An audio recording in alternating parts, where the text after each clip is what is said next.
यदि ऐसी औषधि मिले जो आपके शरीर को फिर से रिजुवेनेट कर दे, नया बना दे, यानी आप अगर लंबे समय से बीमार हैं तो उसको ठीक भी करे, और यदि बीमार नहीं है तो आपके शरीर को अच्छा बनाए रखे, ठीक बनाए रखे, तो आज इस संदर्भ में बात करेंगे शरीरम पुनर्नवम करोति। एक ऐसी आयुर्वेद संहिता में वर्णित औषधि है जो शरीर को अपने रसायन गुणों के कारण फिर से नया बना देती है, जिसका नाम है पुनर्नवा। वैज्ञानिक नाम इसका है बोहरेविया डिफ्यूजा।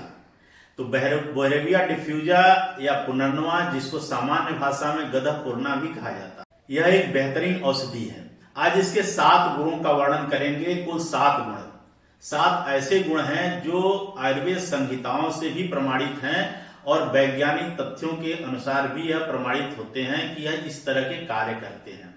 तो बोहरेविया डिफ्यूजा या गधपूर्णा या पुनर्नवा, जो पहला कार्य है वह गुर्दे पर है, यानी किडनी। यह किडनी के फंक्शन को सुधार कर उसमें होने वाले इन्फ्लेमेशन, सूजन को भी ठीक कर मूत्र क्रिया को या मूत्र की प्रक्रिया को या बनने की प्रक्रिया को सुचारू रूप से संचालित कराती है। दूसरा है इसका मुख्य कार्य वह हृदय की क्रिया विधि को सुधार कर ब्लड प्रेशर को रेगुलेट करते हुए रक्त भार को सामान्य बनाती है और हृदय के कार्य को भी सही से संचालित कराती है। तीसरी क्रिया विधि है इसका हिपेटोप्रोटेक्टिव, यानी लीवर अगर आपका गड़बड़ हो रहा है, लीवर में खराबी हो रही है, उसके हिपेटोसाइट सेल डैमेज हो रहे हैं, लीवर में इन्फ्लेमेशन रह रहा है, तो लीवर की क्रिया विधि।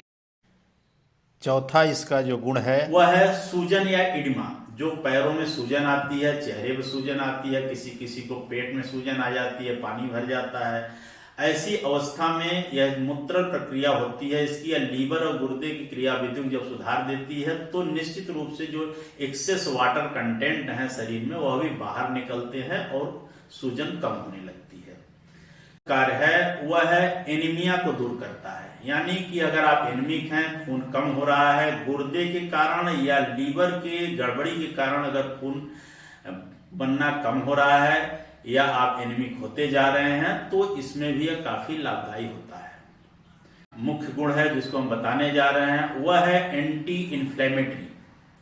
एंटी इन्फ्लेमेटरी मतलब कहीं अगर लीवर में या गुर्दे की नलियों में, जैसे यूरेटर, यूरेथ्रा, ब्लैडर, बार बार यूटीआई जैसी समस्या होने के कारण इन्फ्लेमेशन, सूजन आ गया है, या हेपेटाइटिस जैसी समस्या हो गई है लीवर में, तो ऐसी जगहों पर भी यह पुनर्नवा बहुत ही अच्छी औषधि है।